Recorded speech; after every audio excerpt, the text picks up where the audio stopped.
대한약품 같은 경우는 아주 인기가 많은 종목은 분명히 아닙니다만 밸류에이션이 낮을 때 매수해 두면 또 그만한 또 우리가 투자 수익을 가져다 줄 수 있는 좋은 기회를 주는 그런 종목이기도 합니다. 좀 둔하긴 하지만 또 한참 또 그 바람머리 돌아갈 때거나 주가가 한번 쭉쭉 급등해 주는 그런 때가 나오기도 하거든요. 그래서 여러분들께서 좀 봐주면 좀 어떨까라는 생각을 좀 가지고 있습니다. 뭐 설사 투자하지 않는다 하더라도 인지해 두었다가 나중에 밸류에이션 낮을 때만 투자하는 그런 종목으로 한번 선정해 보시면 어떨까 이렇게 생각을 합니다. 그래서 오늘 제목이 때가 되면 한 번씩은 오른다 뭐 이렇게 이야기를 잡았는데요. 여러분들도 왜 그런지 한번 이야기 드려보도록 하겠으니까요. 도움이 되셨다 생각하면 좋아요, 구독 많이 부탁드리도록 하죠. 동사 같은 경우는 그냥 일단 수액제 뭐 이런 것들을 기본적으로 생산하는 그러니까 이게 이런 거잖아요. 의료보험 수가를 적용해서 진행되는 그런 것들입니다. 그러니까 병원에 입원하면 기본적으로 어떻게 보면 기초수액제 같은 경우 포도당이라든지 이런 것들 분명히 우리가 맞습니다. 그래서 이런 것들 같은 경우는 글쎄요, 건강보험에서 가격을 측정해 놨잖아요. 그래서 가격이, 그러니까 피해, 예를 들어서 상승 이런 것들은 많이 일어나진 않긴 한데요. 향후 우리나라 같은 경우는 지금 노인 문제가 좀 점점 심각해지는 것들 중에 하나가 노인 인구의 증가가 많이 일어나고 있지 않습니까? 그러면 노인들 같은 경우는 좀 아프면 입원도 많이 해야 되고요. 또 겨울철 되면 또 폐렴도 돌고 어쨌든 요즘 그런 경우가 많이 있습니다. 뭐 코로나를 제외하고 말입니다.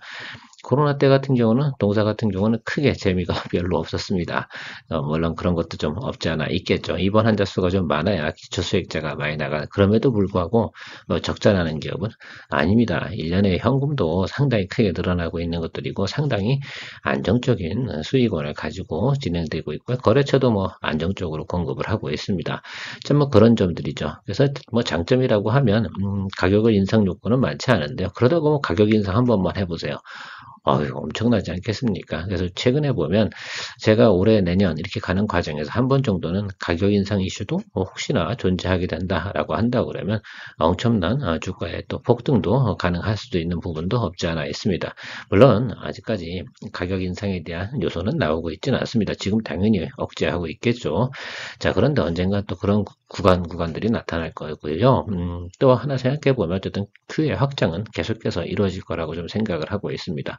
여러분들이 보시는 제품들은 일반적으로 입원하게 되면 주로 맞는 제품들이라 생각하시면 될 것 같습니다.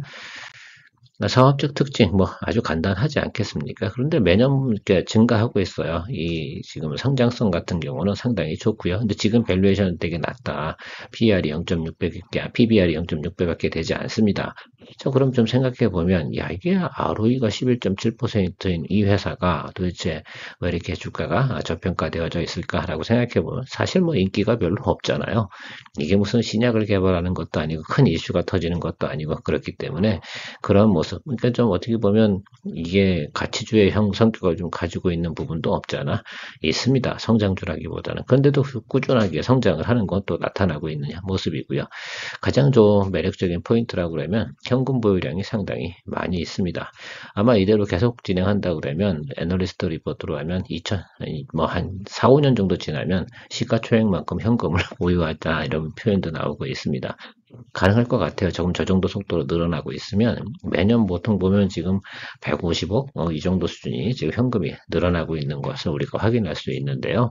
그만큼 동사의 재무 구조는 상당히 안정되어져 있다라고 생각을 하고 있습니다. 과거에도 제가 이 종목은 아니지만요. 광고회사 이노션 같은 경우도 현금 보유량이 뭐 6천억 뭐 이런 이야기도 드린 적이 있지 않겠습니까? 그래서 그런 햇살 같은 경우는 어떠냐면 뭐 사실 인기는 별로 없죠. 주식 투자하는 사람들한테. 그런데 저평가되어져 있을 때는 한 번 정도 우리가 꼭 한번 체크업하고 가는 그런 종목 중에 하나가 되면 좋겠다라고 생각을 하고 있습니다. 그래서 보통 보면 25,000원 밑으로 내려가면 저평가 구간으로 보시면 좋을 것 같고요. 특히 이제 제가 말씀드린 건 222동평선 아랫단에서 뭐 한참 아래쪽으로 내려와 있다라고 그러면 그냥 이게 뭐 큰 이슈가 언제 들어올지 잘 모르잖아요. 그래서 중간중간 보면 또 큰 이슈가 생겨서 주가가 폭등하는 경우도 중간중간 또 나타나서 또 그런 재미도 가끔 누릴 수 있는 그런 종목이다라고 보시면 좋을 것 같습니다. 반면에도 보면 그렇다고 주가가 폭락할 만한 이유가 거의 없는 그런 내용을 좀 가지고 있다. 어떻게 보면 과거에 우리 통신회사 거래할 때 뭐 KT라든지 SKT 이렇게 거래할 때도 1년에 한 번 정도 낮을 때 사서 비쌀 때 파는 그런 방식도 한번 생각해 보면 좋지 않겠나 이렇게 생각을 하고 있습니다. 걸맞게 표현했는지 모르겠지만 최근에 주가 하락한 이유는 또 뭐냐라고 이야기 드려보면 글쎄요 저는 큰 이유는 없는데 이런 것 같아요. 지금 포워드 가이던스가 좀 변경됐어요. 조금 매출이 좀 빠졌죠. 이 부분만 좀 체크해 보시면 될 것 같습니다. 이 부분 때문에 0.8, 0.4, 그죠? 매출액은 0.8%, 영업이익은 0.4% 감소. 뭐 이런 내용하고 내년도가 지금 어떻습니까? 조금 더 감소하는 그런 뭐 포워드 가이던스가 나왔단 말입니다. 뭐 이런 것들 때문에 주가가 좀 조정을 받고 눌려왔나라고 이 정도밖에 생각할 게 별로 없지 않나라고 생각을 하고 있어요. 그래서 큰 문제는 거의 없습니다. 지금 나오고 있는 부분도 점차적으로 보면 해마다 늘어나고 있는 매출 이런 것들도 우리가 계속 생각해 볼 수가 있습니다. 감소하진 않거든요. 분기별로 QOQ 대비 가만히 보시면 지금 YY 성장성은 계속해서 유지가 되고 있습니다. YY로 5.8%에서 대충 9% 정도 수준, 평균적으로 보면 한 7에서 8% 정도 성장하고 있는 모습을 우리가 확인하고 있는데 성장률이 그러니까 이런 것들이죠. QOQ 대비해서 조금 빠지는 부분 이런 것들이 있어서 주가가 조금 조정을 받은 듯하나 이것이 주가의 큰 조정의 사유는 아닌 듯 싶습니다. 그냥 싸게 평가되어져 있는 구간이면 틀림이 없는 것 같고요. 또 제가 기술적으로 좀 설명을 뒤에 드릴 건데 한 번 정도 어떻습니까? 바닥은 좀 확인한 부분이 있어서 다음번 보면 한 번 정도 또 이제 다시 한번 주가가 상승할 만한 요소가 충분히 있지 않나라고 생각을 하고 있어요. 자, 그 점 어떤 내용인지 좀 확인 좀 해보도록 하겠습니다. 여러 가지 면의 동사의 차트를 보면서 확인해 볼 수가 있는데요. 나쁠 때 한번 생각해 볼까요? 올해 연초가 가장 안 좋았다고 생각해 볼까요? 그럼 올해 연초 가격은 여기였습니다. 근데 연초보다 더 많이 빠졌던 지역도 있습니다. 자, 이 점은 상당히 의미가 있을 것 같아요. 그래서 이거는 PBR 기준으로 좀 생각해 보면 이 기준 밑으로는 더 내려갈 이유는 별로 없구나 라고 생각해 보면 좋을 것 같아요. 사실 6월달 매크로 지표가 상당히 안 좋았습니다. 추가적으로 금리 인상도 했고요. 그 후로 나타나는 반응 이런 모습들 나타났고요. 여기서도 한 번 정도 우리가 위쪽으로 바라볼 수 있는 구간이 있습니다. 제가 보통 이런 이야기들 있잖아요. 하락으로 내려와서 내려오는 구간에서 한 번 치고 눌리고요. 그다음 위로 찌를 때 222동평선을 윗단으로 못 올렸습니다. 그럼 다음번 눌리고 반등이 오는 구간은 222동평선 윗단으로 올라오는 이 모습 정도는 우리가 충분히 기대해 볼 수 있습니다. 근데 수익성 부분은 그리 높지는 않습니다. 그냥 3만 원 정도, 이 정도 수준이 맥스치로 저는 보이는데요. 뭐 이런 것들 같은 이렇게 생각하시면 좋을 것 같아요. 제가 앞에서도 뭐 KT 얘기도 들었지만 낮은 밸류에이션에서 매수해서 나름 그래도 적정 밸류에이션이 나타날 때 수익 추구하는 그런 모습을 좀 생각해 보면 될 것 같은데요. 시장 컨센서스는 4만 원입니다. 12개월 포워드 가이던스로 말입니다. 그러니까 단기적으로 만약에 보신다라고 하면 높이 볼 필요는 없고 3만 원 정도까지는 충분히 볼 수 있는 그런 종목이기도 하고요. 이걸 뭐 투자 대상으로 적극적으로 하자 이런 뜻이 아니라 그냥 투자에 이런 포커스도 좀 있지 않나라는 말씀을 좀 드려보는 겁니다. 그래서 이런 종목들 같은 경우 투자하는 방식이 저평가일 때 매수해 줬다가 다른 PBR 한 1 정도 가면 수익 실현하는 현금도 많이 보유하고 있으니까 크게 악재가 터질 만한 이유 없고요. 매출 내용들 자체가 어떻게 됩니까?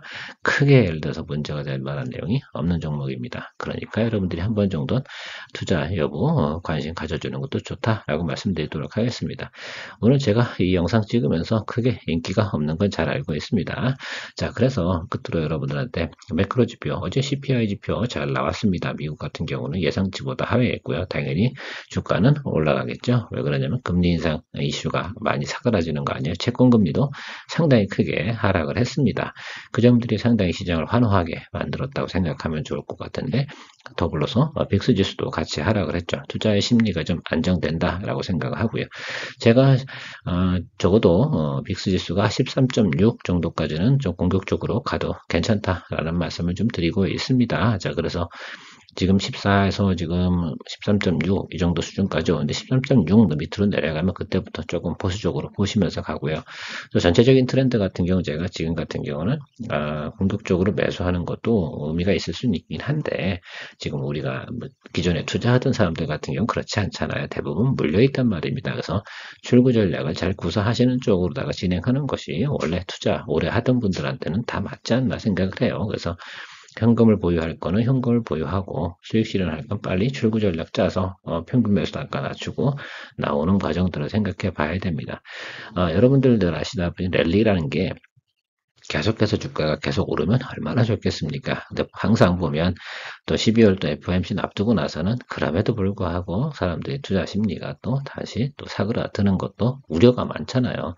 또 뭐 헛소리야 뭐 어떻게 이렇게 하는 것들이 많이 있을 테니까요. 자, 그런 것들 일단은 한 고비 남겼으니까 지금부터 한 일주일 정도는 안전하게 가는 구간이다라고 저는 말씀을 좀 드리면서 마무리 짓도록 하겠습니다. 네, 투자에 도움이 되도록 노력하는 머니케어 뉴스였습니다. 오늘도 좋은 하루 되시기 바랍니다. 구독, 좋아요 잊지 마시고요.